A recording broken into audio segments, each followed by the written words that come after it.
Now from Switzerland is the Senior Political Officer of the Kofi Annan Foundation, Sebastian. Brack, thank you so much for joining us on this, what I know must be a sad day. You and Mr. Annan were on a recent visit here to South Africa. What was that trip like? You were obviously here for the annual Nelson Mandela lecture. It must have been a special moment for you all.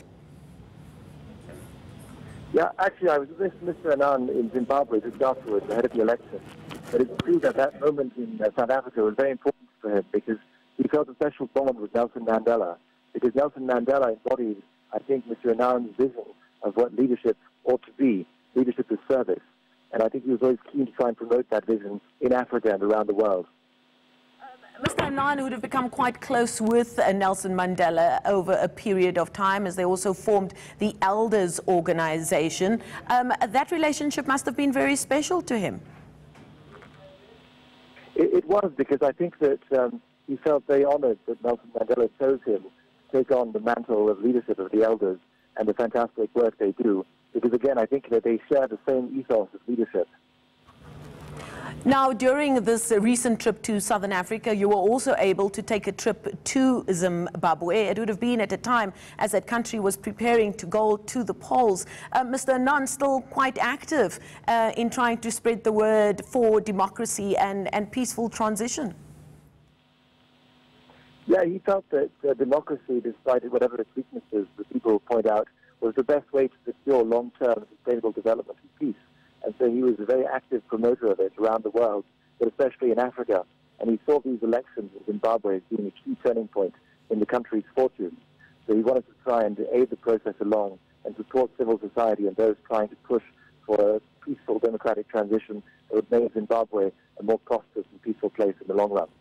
Could you give us an idea of what were, I suppose, the hotspots in the world or the issues in the social justice arena that still concerned Mr. Annan over the last few years that he was with us?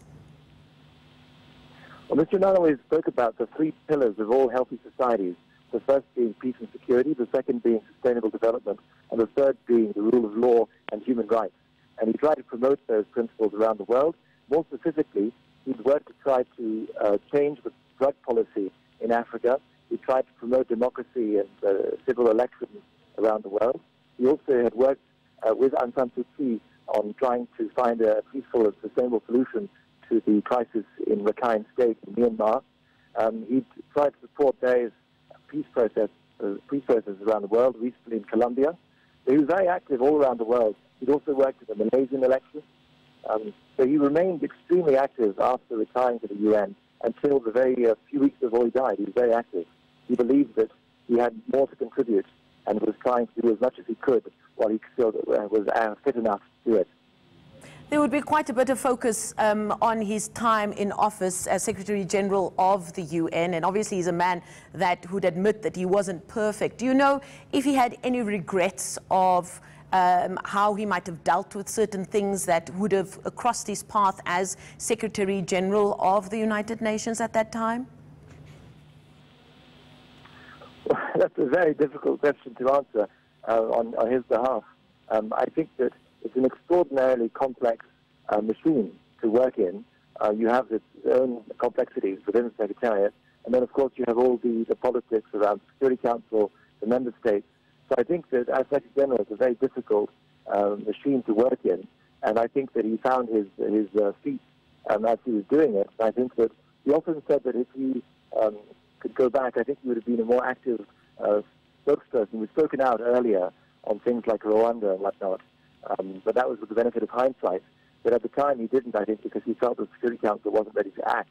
So it was very difficult to work in that machine. And I think that's one of the reasons why he was so admired by diplomats, is because he was able to get things done and push a number of bold agendas despite the difficulties and the political complexities of working within the UN system. He was, I think, a practical idealist. He had high ideals, but knew how to try and make them concrete and make them work out in practice, which isn't always easy. You've given us an idea of the foundation stones upon which his foundation's work is based on. Can you tell us what he believed was his greatest legacy? You mean in the foundation? Well, I think that among the few things he's done, I think that he provided the essential outline of the peace deal that Syria will eventually come to, the famous June communique, which I think has been referred to back by all the mediators that have followed him. So I think that will eventually pan out. I think that his work in contributing to a peaceful transition in the 2015 Nigerian elections will also be remembered, especially in Nigeria.